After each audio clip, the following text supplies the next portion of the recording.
Assalamualaikum warahmatullahi wabarakatuh.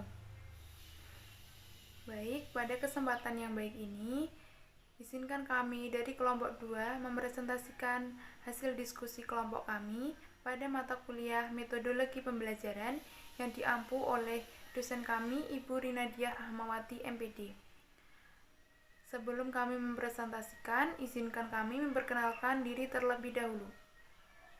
Yang pertama, materi akan dibawakan oleh saya, Ranita Afiani, dengan nomor NPM 201446000030. Materi kedua akan dibawakan oleh Amanda Nurul Rianandari dengan nomor NPM 201446000003, dan yang selanjutnya oleh RR Diah Susi Ismayati dengan nomor NPM 201446000001, dan selanjutnya Afkin Sanizar Anarki dengan nomor NPM 201446000021, dan materi terakhir akan dibawakan oleh Agnes Omi Yulianti dengan nomor NPM 201446000034. Baik, untuk materi yang pertama yaitu pemilihan pendekatan. Apa sih pemilihan pendekatan? Nah, pemilihan pendekatan pembelajaran dapat diartikan sebagai titik tolak sudut pandang kita terhadap proses pembelajaran yang merujuk pada pandangan tentang terjadinya suatu proses yang sifatnya masih sangat umum. Nah, di dalamnya mewadahi, menginspirasi, menguatkan, dan melatari metode pembelajaran dengan cakupan teoritis tertentu. Selain itu, di dalam pemilihan pendekatan pembelajaran yang efektif, perlu diperhatikan hal-hal berikut ini. Apa saja? Yang pertama, identifikasi tujuan. Yang kedua, analisis tujuan. Yang ketiga, penetapan tujuan. Yang keempat, spesifik pengetahuan, keterampilan, dan sikap. Yang kelima, identifikasi kebutuhan pendidikan dan latihan. Dan yang terakhir yaitu evaluasi. Presentasi selanjutnya akan dibawakan oleh teman saya. Baik, terima kasih atas waktunya. Di sini saya akan melanjutkan presentasi dari teman saya dengan judul model pembelajaran. Model pembelajaran sebagaimana dimaksud pada Permendikbud nomor 103 tahun 2014 dan Permendikbud nomor 22 tahun 2016 adalah model pembelajaran yang menonjolkan aktivitas dan kreativitas, menginspirasi, menyenangkan, dan berprakarsa berpusat pada siswa, otentik, kontekstual, dan bermakna bagi kehidupan siswa sehari-hari. Antara lain, 1. Model penyingkapan atau discovery learning. 2. Model penemuan atau linguary learning. 3. Model pembelajaran berbasis masalah atau problem-based learning. 4. Model pembelajaran berbasis proyek atau project-based learning, dan model pembelajaran lain yang telah lama dikenal dan digunakan oleh guru. Selanjutnya adalah strategi pembelajaran. Strategi dalam kegiatan pembelajaran dapat diartikan dalam pengertian secara sempit dan secara luas. Dalam pengertian secara sempit, bahwa istilah strategi itu sama dengan metode, yaitu sama-sama merupakan cara dalam rangka pencapaian tujuan. Sebagaimana dikemukakan oleh Nguyen dan Logan, Abi Syamsuddin Makmun tahun 2003 mengemukakan 4 unsur strategi dan setiap usaha. 1. Mengidentifikasi dan menetapkan spesifikasi dan kualifikasi hasil dan sasaran yang harus dicapai.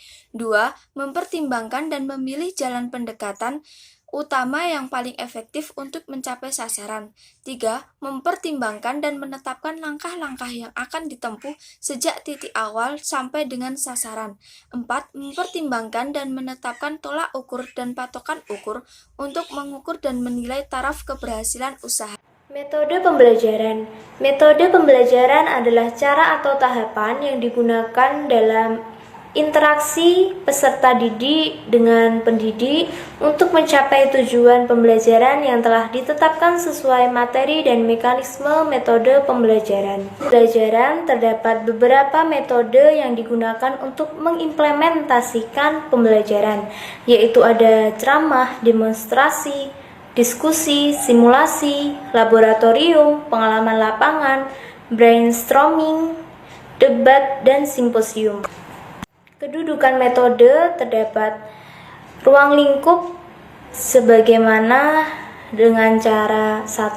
Pemberian dorongan, 2. Pengungkap tumbuhnya minat belajar, 3. Penyampaian bahan belajar, 4. Pencipta iklim belajar yang kondusif, 5. Tenaga untuk melahirkan kreativitas, 6. Pendorong untuk penilaian diri dalam proses dan hasil belajar, dan yang ketujuh, pendorong dalam melengkapi kelemahan hasil belajar.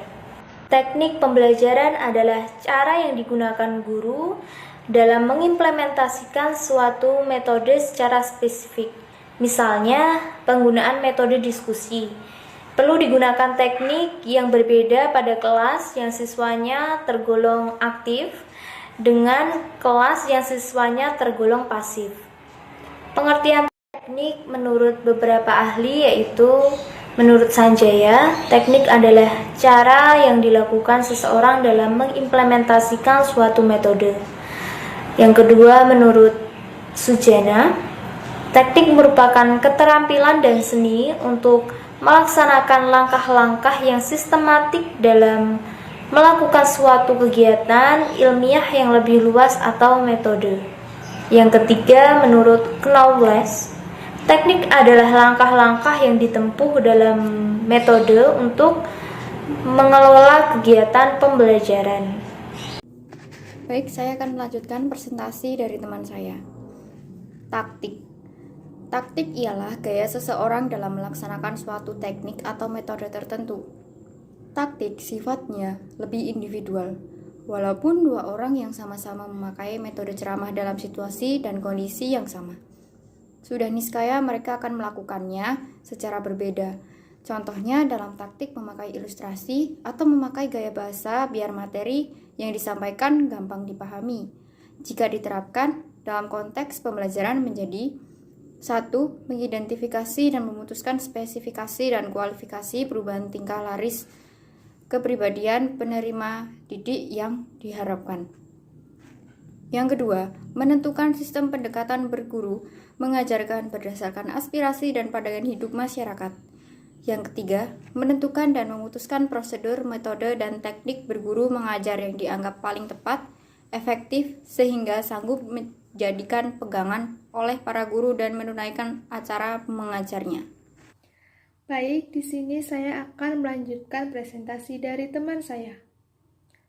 Faktor-faktor yang mempengaruhi pembelajaran yaitu 1. Faktor guru. Faktor guru adalah komponen yang sangat menentukan dalam implementasi suatu strategi pembelajaran. Keberhasilan implementasi suatu strategi pembelajaran akan tergantung pada kepiawaian guru dalam menggunakan metode, teknik, dan taktik pembelajaran.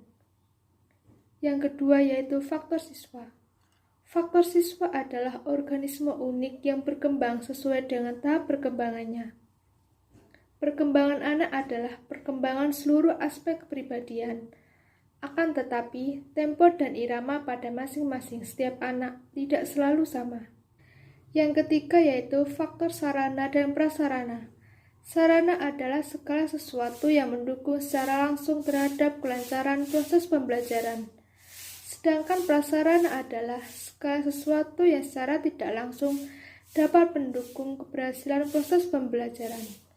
Kelengkapan sarana dan prasarana merupakan komponen yang sangat penting dalam membantu guru. Yang keempat, faktor lingkungan. Dilihat dari dimensi lingkungan, ada dua faktor yang dapat mempengaruhi proses pembelajaran, yaitu faktor organisasi kelas dan faktor iklim sosial psikologis. Sekian presentasi dari kelompok kami. Apabila ada kesalahan dalam pengucapan, kami mohon maaf. Terima kasih.